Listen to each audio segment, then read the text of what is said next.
of reducing carbon emissions in the G7, it's the UK, right? By a margin. And we've done that at the same time as growing our economy. So if you look since the 1990 baseline, we've reduced carbon emissions almost 50%. We've grown the economy almost 2/3. That is a better record than anyone else. So we should feel good about our approach. It's worked. And if others are catching up, if others are keen to focus on climate change as well, that's good.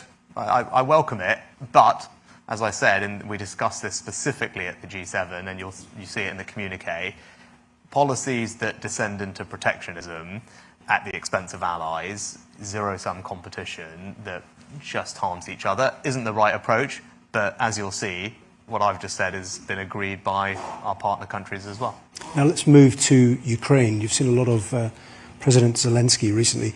What are the prospects this spring for success?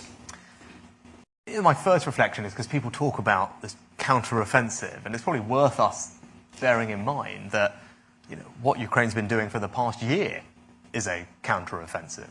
Right? And over a year ago, they were invaded, and they've actually recaptured a large chunk of the territory that was initially seized from them. And so that's the first thing we should acknowledge and pay tribute to them, because many people, including maybe a couple in the room, and were of the view that that probably wouldn't be possible, and this would all be over in 3 weeks, and Russia would just run through it. And so we should take a moment to pay tribute to them for that. And then in particular this winter, not only have they held all the ground, withstood aerial bombardment of their people and their civilian infrastructure through a hard winter, they've also managed to rebuild their energy grid and prepare for this counteroffensive. Right? So just to get to this point is incredible. And their bravery, their resilience is something we can all admire and be inspired by. And then I think they have every chance for success because we've worked hard with them to develop a plan that we think can make a difference. And then we led the charge on making sure that they had the resources and the capabilities to deliver that plan. We were the first country to provide main battle tanks. We were the first country to provide longer range weapons. We've helped with air defense. And those type of capabilities are what they need for this to be successful, as well as training many of their soldiers, including those in tanks and Marines. So, I think we've played a leading role. We should be proud of that. Others have done their bit as well, particularly the US. And I think, they're in a very strong position. But the fact that we're in this position in and of itself is something that we should take a moment to recognize. Yeah, the Ukrainians have done the most extraordinary job. But what's the level of patience, do you think, across Europe and in the US, if, for example, the spring offensive is not as successful as people hope? So, that was one of the most powerful things of the summit, the sight of President Zelensky standing shoulder to shoulder with the G7. I think it sent a pretty strong message that we are united behind Ukraine. We're going to be steadfast in our support. And that support is not going away. Just new announcements over the weekend about F-16s from the Americans. There's longer range weapons from us just recently. So I think that it's pretty clear that we're united, and you can see that from the messages coming out of Hiroshima, that Ukraine can count on its G7 allies, and in particular the UK, to continue supporting them. Yeah. It's almost as though it's prompted a realignment, hasn't it? Extraordinary last year in geopolitics. How do you see it? Do you see it as the world assembling into blocs, the democracies against the autocrats potentially, or is there another explanation? Some people say it's multipolar. How do you see the world? So I think one of the striking things is this is G7 obviously in Japan in the Pacific. And I actually paid particular tribute to the leadership of Prime Minister Kishida and Japanese people. Australia is in the same boat. But what we've seen with the Ukraine conflict is that everyone has realized that security is indivisible between the Euro-Atlantic theater and the Pacific. So you've seen all these Pacific nations, whether it's Australia, whether it's Japan, doing their bit to support the effort. Why? It's because what are we ultimately fighting for? We're fighting for the rules-based order, and we're fighting for values that are universal. Democracy, freedom, the rule of law. We all cherish those things. And so whether you're in the Pacific, whether you're in Europe, people have recognized that those are values that are worth fighting for. even if it's not on your doorstep. And I think that's been quite a striking feature of it, and very welcome, actually. And what's your message to Putin and Russia in that context? It's simple. We're not going away.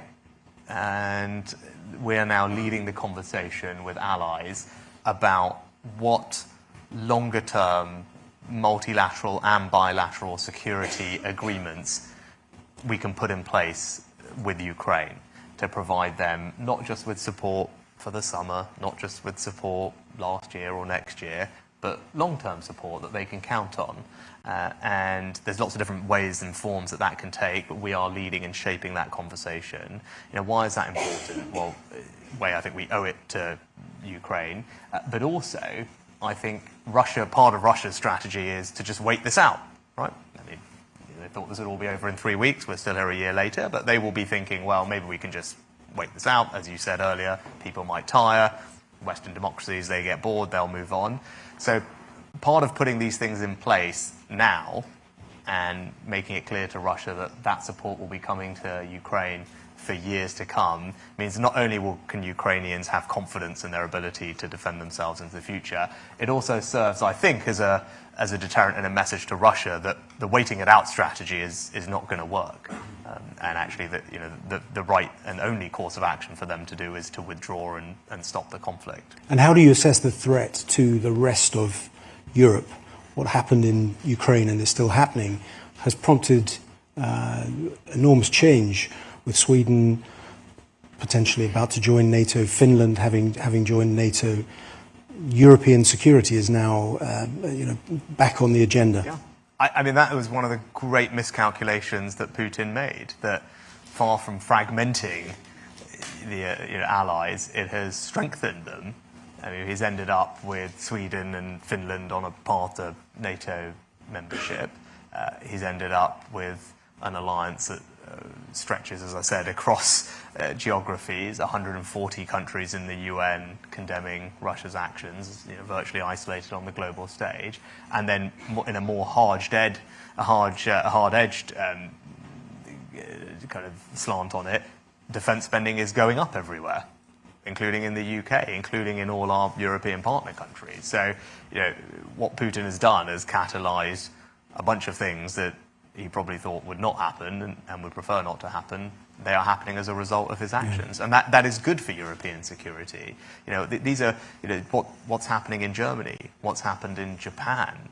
These are big changes. Sweden, Finland, right? These are huge changes to the security architecture that we were used to living in, and indeed the resources being deployed towards it. That is a good and very welcome step, given the world in which we're living. Yeah, well, let's touch on defence spending. You mentioned it there. The government refreshed the integrated review recently. Has the UK really got the balance right on geopolitics, Europe and the Indo-Pacific, and defence spending? Is the mix really right?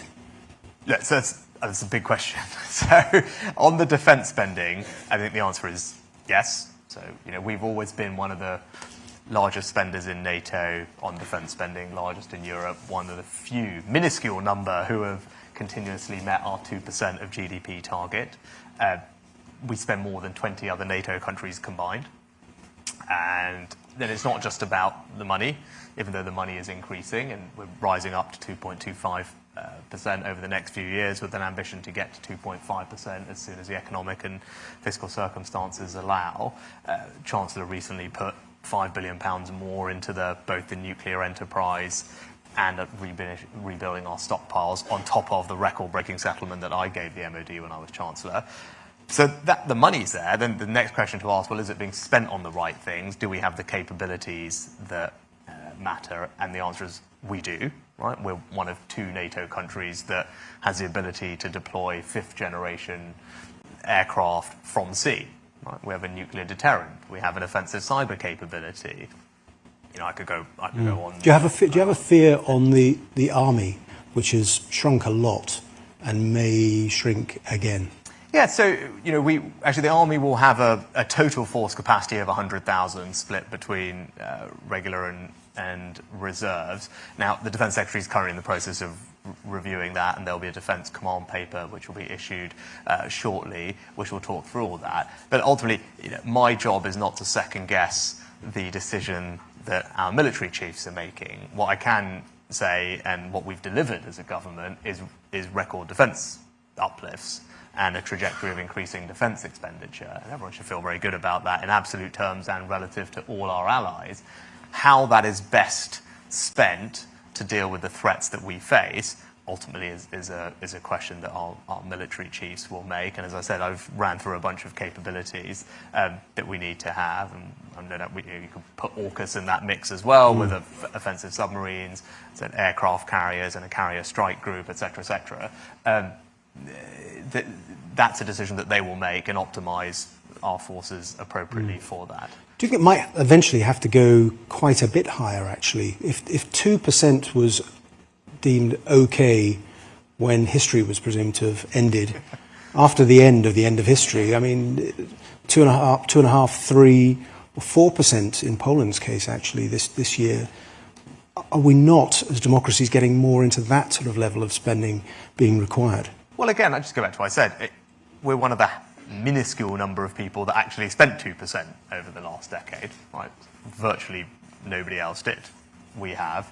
We're spending more than 2% already, so we're up to 2.25% on an increasing trajectory to 2.5% as the fiscal and economic conditions allow. And because I think that's reflective of the threat environment having changed, as you said, right? We face a more volatile and uncertain world. We can see that. It's right that we're investing to protect ourselves. But as I said, it's not just about the quantum, it's about how we're deploying it. And again, whether it's with the army, there's a plan called Future Soldier, which talks about a more lethal, more agile, more deployable armed forces, as well as just the quantum of them, right? And that is a relatively new way of thinking about it, which is important. But I'm just going to, because I know we're on time, but you talked about the balance between that and the diplomacy side, which I think is an important and interesting question.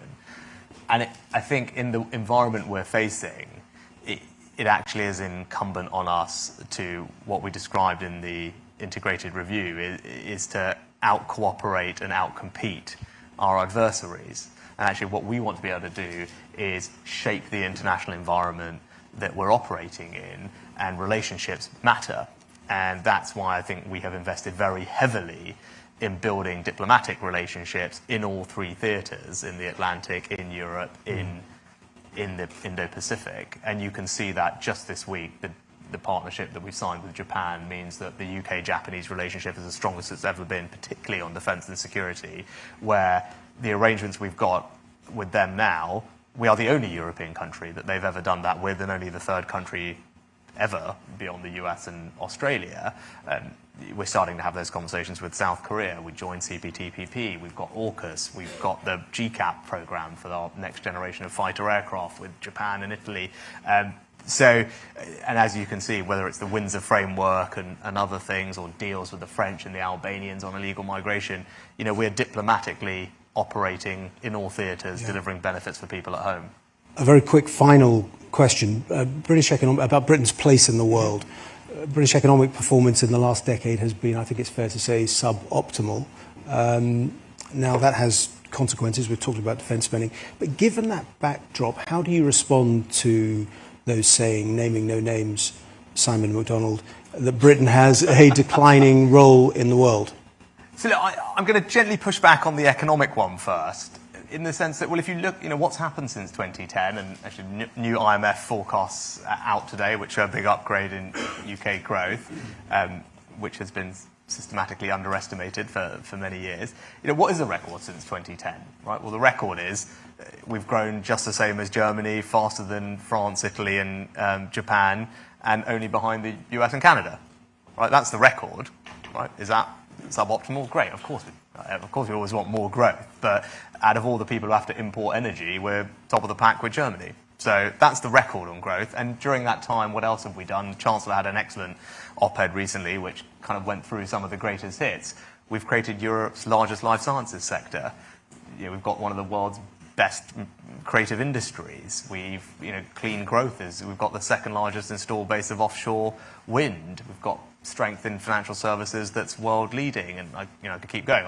We've created more unicorns and digital investment in this country than France and Germany combined, right? So that's the economic record, and we should actually feel very good about it. And when I was in Japan last week, what did we announce? £18 billion of new investment into the UK from Japanese companies. Enormous vote of confidence in us. Just a few months ago, PwC did a survey of 1,000 global CEOs, more than that, actually, a few thousand from 100 different countries, asking about investment destination.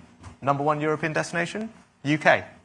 Third globally behind the US and China, right? So that's the economic side of it. Look, on these narratives, and I addressed this in Parliament yesterday, and if people can have a look at my statement, what have we achieved in the last 6 months, right? Windsor Framework.